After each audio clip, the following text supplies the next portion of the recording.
मोगा भाव भयणांनो, फाटल्या आविसरांत आमी पळयल्लें आसलें की जेजूक ते कशे तरेन धरतात आनी पिलाताच्या मुखार हाडटात आनी पिलात कशे तरेन जेजूक सुटका दिवंक पळयता.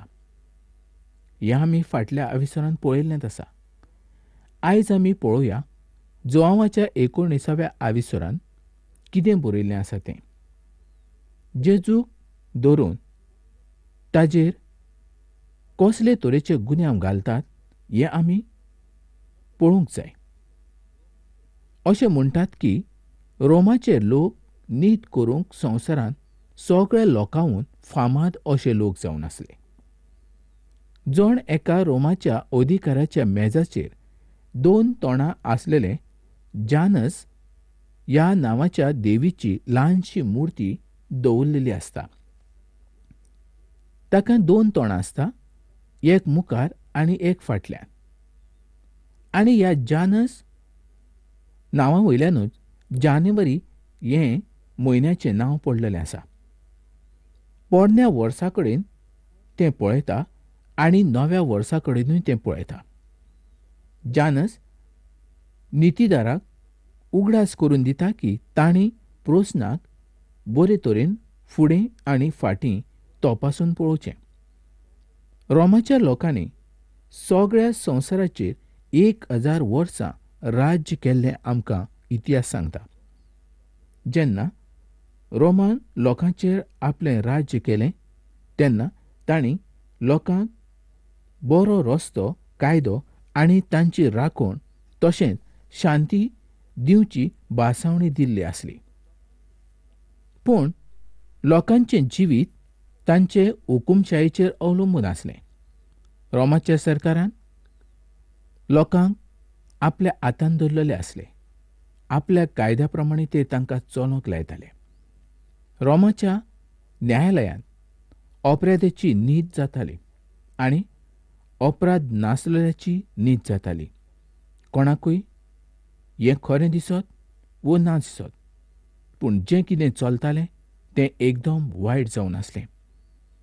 ती एक दुखाची गजाल असली जावन आसली.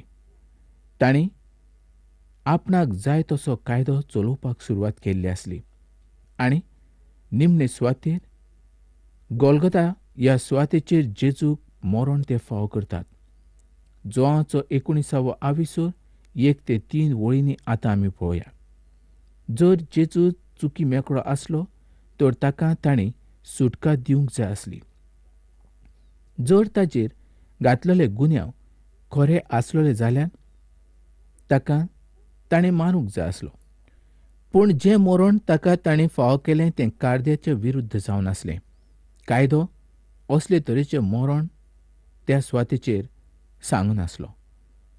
पूण हें सगलें जें कितें घडलें तें एकदम वायट जावन आसलें. खुर्साचेर मरच्या पयलीं साद्या सैनिकांनी ताजीं फकाणां केलीं, ताज्यो मस्कऱ्यो केल्यो. देवाचें उतर सांगता की ताणें ताज्या तोंडान एक वायट उतर काडलें ना. ताज्या तोंडाचेर ताणें मुटयो मारल्यो, थापटां मारलीं, लुती घातली, तरी पूण ताणें आपल्या तोंडांतल्यान एक वायट उतर काडलें ना. निमूण ताणें कोणाकूच गुन्यांवकारी करूंक ना. असले तरेचें मरण ताणें सोंसलें. कोणाक फावो जायत असले तरेचें मरण? मोगा भाव भयणांनो, जर पातकी मनशाक जरी आमी अशे तरेन मारलो जाल्यार कोणाकूय चुरचुरे दिसतले. आरे, ताका तुमी कित्याक मारतात? ताणें कितें गुन्यांव केला अशें कोणीय म्हणूंक शकता. पूण जेन्ना जेजूचीं फकाणां करताले, ताका ते मारताले तेन्ना ताजे कडेन कोण नासलो. ताजे शीस पासून ताजे पासून पयस गेल्ले आसले. ताका सगल्यांनी सांडलेलो आसलो. ताज्या थंय मरूंक कोण तयार आसूंक शकता? कोण ना. कारण जेजून संवसाराच्या पातका पसत मरूंक जाय आसलें. शीस ताजो म्हणटालो की आपूण तुज्या थंय मरूंक पासून तयार आसा. तुज्या पसत आपूण कितेंय करूंक तयार आसा. मोगा भाव भयणांनो, मनशाच्यान कांयच करूंक जायना. मनशाची येवजण ही वेगळीच जावन आसा, पूण मनशाची येवजण वेगळी. देव चित्ता तशें मनीस चिंतना. आनी मनीस चिंत्ता तशें देव चिंतिना.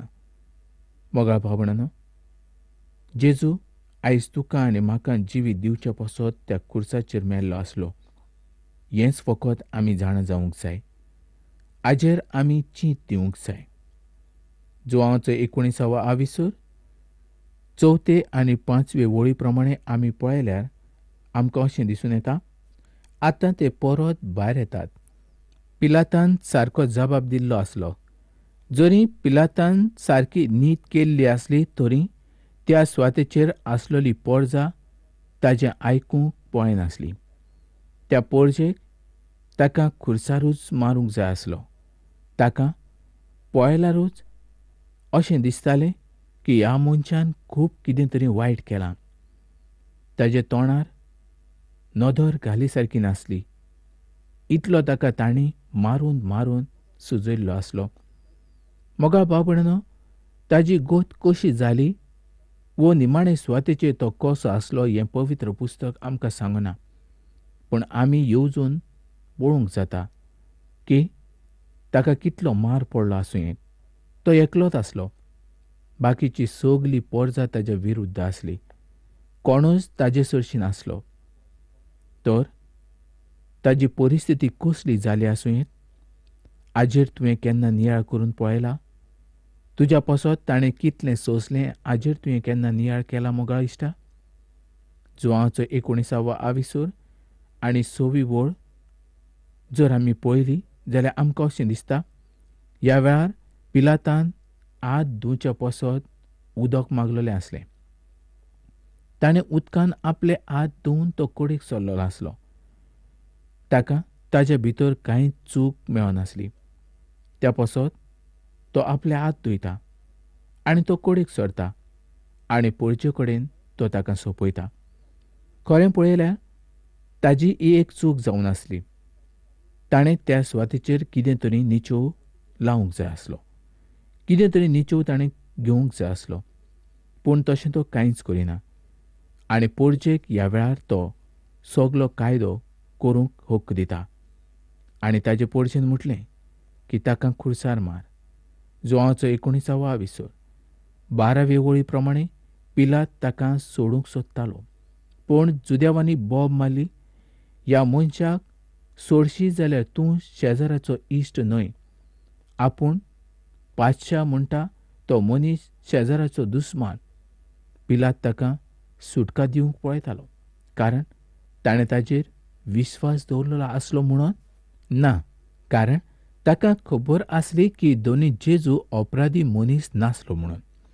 जेजू आतां असल्या वायट आनी घाणीच्या राजकारणी मनशाच्या हातान पडलेलो आसलो. धर्मीक वडील पिलाताच्या विरुद्ध जाल्ले आसले आनी पिलाताक नाका आसलें की तो लोक आपणाच्या विरुद्ध जाल्लो. आपणाच्या विरुद्ध जर लोक जालो जाल्यार आपूण राजकारण करूंक शकचो ना ही ताका भिरांत आसली. लोकांनी आपणाचेर गुन्यांव दवरलेलो ताका नाका आसलो. पिलात ताच्या कायद्या प्रमाणे करूंक पळयतालो. पूण लोकांचे भिरांतेक लागून ताणें आपली येवजण बदललेली आसली. हें आमकां ह्या सुवातेचेर पळोवंक मेळटा. आनी आयच्या ह्या संवसारांत आमी हेंच पळयता.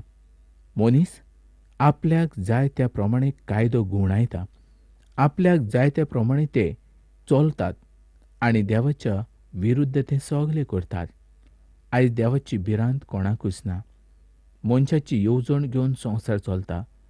जुवांवाचो 19वा आविसूर आनी 13वे वळी प्रमाणे पिलातान ही उतरां आयकलीं तेन्ना ताणें जेजूक भायर धाडलो आनी चिरेबंदी म्हणटा ते सुवातेचेर इब्रू भाशेन गाबाथा आनी आपूण निती सोदरेर बसलो. ही सुवात रोमाच्या नितीदाराची सुवात जावन आसली आनी त्या सुवाते वेल्यान ते नीत करताले. 14वी आनी 15वी वळ आमी वाचुया. तो दीस पास्काचे तयारेचो दीस आसलो. सुमार 2 जाल्ली. पिलातान जुदेवांक म्हटलें, पळयात, वो आसा तुमचो पातशाह. ते आरडूंक लागले, तुमच्या पातशाक हांव खुर्सार मारूं? परम याज्ञिकांनी जबाब दिलो, शेजारा बगोर आमकां पातशाह ना. ह्या सुवातेर जेजूचें व्हडपण आमकां पळोवंक मेळटा. पिलातान निवड करूंक जबरदस्त केल्ली आसली. ताणें म्हटलें, हो पळय तुमचो पाशा. पूण ते म्हणटात, आमकां शेजारा शिवाय पातशां ना. एक दीस असो येवचो आसा मोगा भावणानो की तांकां दुसरी निवड करची पडटली. जेजू क्रिस्त ना तर क्रिस्ताच्या विरोध आसा ताची निवड करची पडटली. मोगा इश्टानो, जण एका मनशाक जेजू क्रिस्ता विशीं निवड ही करूंकूच जाय. आनी हो आसा संवसाराचो निवाडो. तो म्हणटा, जो म्हजेशी ना तो म्हज्या विरुद्ध आसा. ज्या वेळार तुमी जेजूच्या विरुद्ध निवड करतात तेन्ना तुमी शेजाऱ्याचे जावन आसात, कारण तो क्रिस्ताच्या विरुद्ध आसलेलो जावन आसा. आयज आमी जेजू क्रिस्ताच्या मरणा विशीं आनी पुनर्जिवनपणा विशीं इतलें उलयतात की जायत्या जाणांक आमी कितें उलयता हेंच समजून येना. मोगा बाबणानो, क्रिस्ताक खुर्साचेर खिळावप ही इतिहासांतली सगळ्यांहून एक व्हड गजाल जावन आसा. आनी त्याच गजाली वरवीं आयज आमकां सुटका मेवलेली आसा. आमकां थारण मेळिल्लें आसा. देवाचे नदरे मुखार आयज आमी व्हड जावन आसा, कारण आमी ताजेर विस्वास दवरलो देखून. पूण जाणें दुनिया जेजू क्रिस्ताचेर विस्वास दवरूंक ना तांचें कितें? जाणें ताजी नीत केली तांचें कितें? मोगा भावपणानो, खरेंच आयज कुरपीच्या वरवीं आमी ह्या संवसारांत जियेता. दुनिया जेजू वरवीं ही कुरपां आमकां फावो जाली. आमकां जरी दूख आसा, त्रास आसा, तरी आमी भियोचें न्हय. दुनिया जेजून आमचे पोसो जीव दिल्लो आसा. तुज्या आनी म्हज्या माथ्याचे केस पासून ताणें मेजलेले आसात. आमचें जिवीत ताका खबरूच आसा. आमी कितेंच मागची अशी सुद्दां गरज ना. मागच्या आदीं पासून तो जाणा आसलेलो देव जावन आसा. मोगा भावणानो, फिलिपकाराच्या 2 आविसरांत आनी 8 वळीन अशें बरयल्लें आसा, मनशा भाशेन जिवून मरोपर्यंत आनी एका खुर्सार मरोपर्यंत तो खालतो जावन त्याहून अदीक तो लीन जालो. तुमच्या आनी म्हजे नदरेंतल्यान जे आमी क्रिस्त जेजूचेर विस्वास दवरणारे आसात तांचे पासत ताणें व्हड काम केल्लें आसा. आमी मरचे आसले त्या सुवातेचेर तो मेलो. ताणें तुजी आनी म्हजी सुवात घेतली. आमच्या पातकां पासत ताणें दूख आनी त्रास सोंसले. तो एका वायट खोट्या मनशा पासत दूख आनी त्रास सोंसतालो. पयली पेद्रूची चीट 2 आविसर आनी 21 ते 24 वळींनी अशें बरयल्लें आसा, खरें म्हळ्यार देवान तुमकां ह्याच खातीर आपयल्यात, कित्याक क्रिस्तान तुमचे खातीर कोश्ट सोंसले आनी आपल्या पावलांनी तुमी चलच्याक तुमकां देख दवरली. ताणें कसलेंच वायट करूंक ना. ताच्या तोंडान कसलीच लोबाडी मेळूंक ना. ताची निंदा केली, पूण ताणें परतून निंदा करूंक ना. ताका दोगदायताले तेन्ना तो दोमकाय नासलो, पूण नितीन मनसुबी करता. ताच्या हातांत ताणें आपलो जीव सोडलो. पातकाक मारून आमी प्रमाणीकपणान जियोचे खातीर खुशालताणें आपले कुडीचेर आमची पातकां घेतलीं. ताज्या गायांनी तुमी बरीं जाल्यात.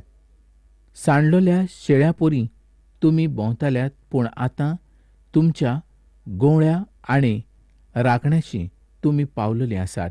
मोगा भावणानो, तांणी कांयच चूक करूंक नासली, तरी पूण हें सगलें ताणें सोंसलेलें आसलें.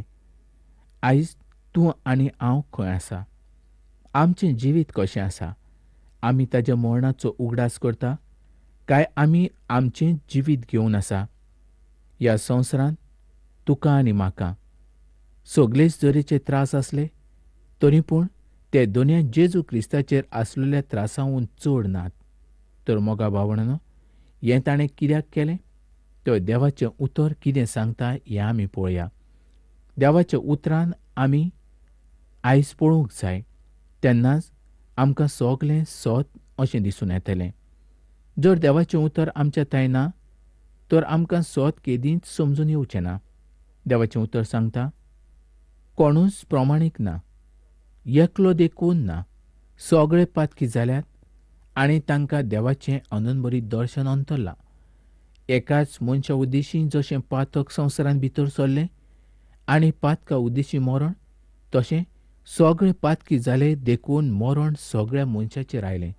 इश्टानो, पातक दिता तो मुशारो मरण, देव दिता तें देणें आमच्या सोम्या क्रिस्त जेजूच्या एकवटान जिवीत सासणाचें. पूण जेजू सोमी म्हूण तुज्या वटांनी उच्चारशी आनी देवान ताका मेलल्यांतलो जिवंत केलो म्हूण काळजांत सावन सोत मानशी जाल्यार तुका थारण मेळटलें. काळजांत सावन बावर दवरशी तुका नितिवंत मेळटलें. तोंडान उच्चारशी तुका थारण फावो जातलें. आयज आमकां सगळ्यांकूच थारणाची गरज जावन आसा, कारण देवाचें राज लागीं पावलेलें आसा. मार्काचो पयलो आविसूर आनी 15वे वळींत जेजू म्हणटा, काळ बोल्लो आनी देवाचें राज लागीं पावलेलें आसा. मन बदलात आनी बरी खबर सोत मानात. तेच परी मन बदलपाची गरज नासलेल्या 99 बऱ्या मनशा परस एक वायटो मनीस मन बदलीत जाल्यार असलो आगळो संतोश स्वर्गार भोगतलो म्हूण हांव तुमकां सांगतां. परत आनीक एकदां जेजू म्हणटा, तेच परी एक पातकी मन बदलीत जाय जाल्यार देवाच्या दुता मोदें संतोश भोगतलो म्हूण हांव तुमकां सांगतां. खरेंच मोगाळ भाव भयणानो, आयज जर आमी आमचें मन बदलूंक शकना तर आमकां थारण केदींच मेळचें ना. आमकां सुटका केदींच मेळची ना. आमी पातकांनूच मरूंक शकता. आमी पातकान मोडचें न्हय म्हणून तर दुने जेजून आमचे पसत जीव दिल्लो आसा. तर मोगाळ भाव भयणानो, खरेंच आयज जरी तुका कितलें दूख आसत, कितले त्रास आसत, तूं निराशी जावं नाका. दोनी जेजू सगलें करूंक शकता. आयज तुजी कितें गरज आसा वो तुजें कसलें मागणें आसा तें आयजूच तूं म्हाका कळय. हांव तुज्या पसत मागणें करूंक पळयतां. तर मोगाळ भाव भयणानो, ही कार्यावळ आमी हांगाच सोंपोवया.